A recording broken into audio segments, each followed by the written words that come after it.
first section of this video, David O'Brien presented a summary of the brief solution-focused therapy approach to mental health. What's up? What I'd like to do now is to add some of the special accommodations that will be necessary to ensure that deaf persons can access this type of innovative mental health service. While the concentration of such services has been largely directed at children and youth, we see an opportunity for applying these services to the deaf senior population as well. Many deaf seniors have special needs, which we think could be met, at least in part, by the What's Up approach. First, I'll provide a brief background on deafness and hearing loss. Hearing loss and deafness are complex phenomena that do not lend themselves to easy definitions. Hearing loss itself is on a scale called a decibel scale, which ranges from 0 to 120 decibels. The range of hearing loss covers normal, mild, moderate, severe, and profound hearing loss at a range of frequencies from 500 Hz, which are low tones, to 8,000 Hz, which are high tones. Audiologists are the professionals that measure hearing loss under standard conditions, and the results of the hearing evaluation are given in a chart called an audiogram. While all degrees of hearing loss can have important impacts on many aspects of daily life, including mental health, the focus of the present video is with deaf people who have severe to profound hearing loss, most often sustained at birth or early in development. Approximately 1 in 1,000 persons are deaf. Other groups with significant hearing loss are the hard of hearing and late deafened individuals. Late onset hearing loss can occur suddenly or often evolves as part of the aging process. A further focus in this background video is with deaf people who rely on some form of sign language, most often American Sign Language, ASL, or Langue des Signes Québécois, LSQ. The majority of people who use sign language as their primary means of communication spell deaf with a capital D to affirm their identity with deaf culture. Understanding the realities of sign language and deaf culture is the key to the maintenance of a healthy environment and the provision of mental health services to deaf people in any circumstance. It is important in this context to ensure that all communication that takes place in the course of mental health services involves sign language.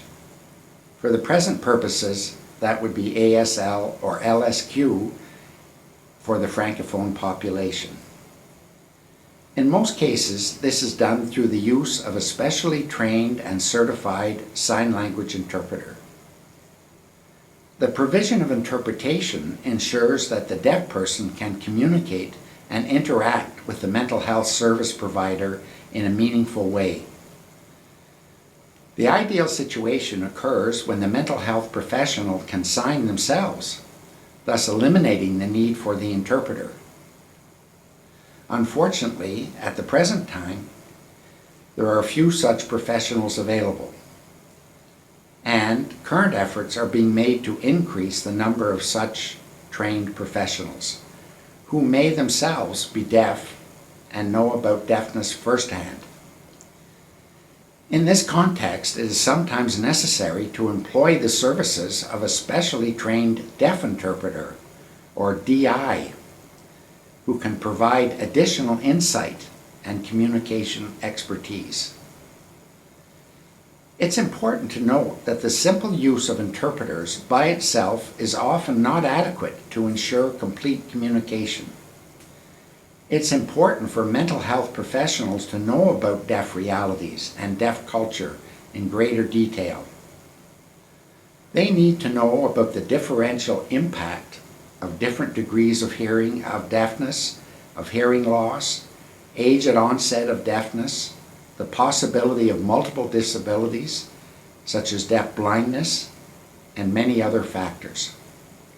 For example, the usefulness of hearing aids, the efficacy of lip reading, the benefits and limitations of the cochlear implant need to be understood.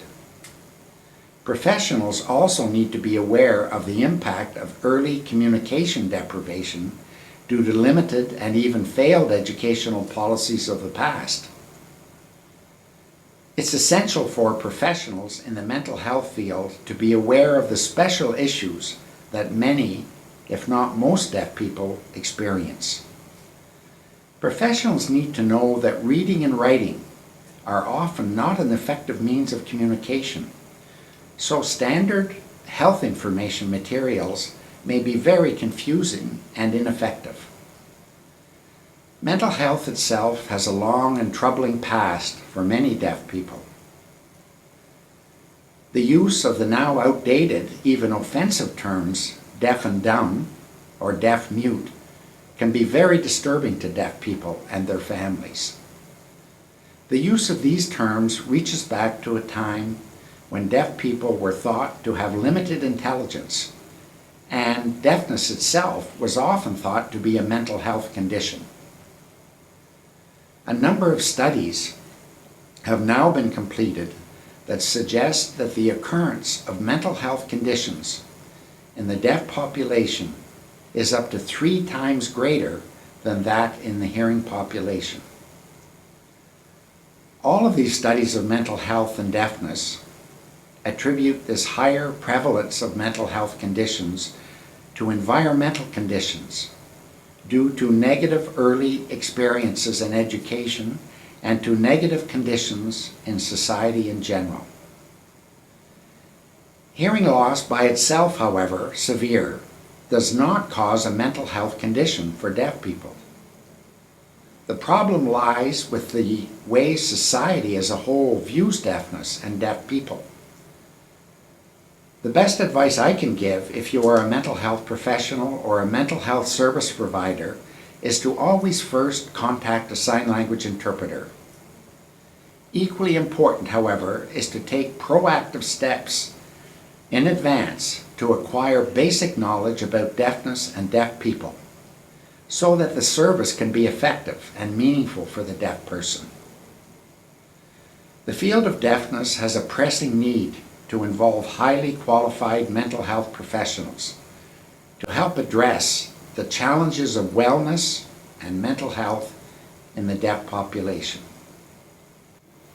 There are special needs of deaf seniors that can be met by the What's Up approach.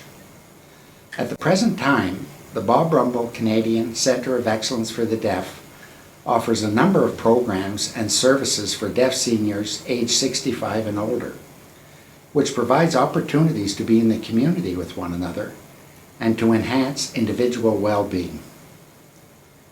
Some of these services include personal support workers, congregate dining, transportation, outreach, PSW outreach, communicators, the Toronto Deaf Senior Centre, and a variety of activities. On a final note, I'd like to mention that the availability of visual technology holds great promise for increasing access to mental health services for deaf people. Both sign language interpreters and specialized mental health professionals can be accessed via remote video technology. This technology opens many doors for the development of innovative services.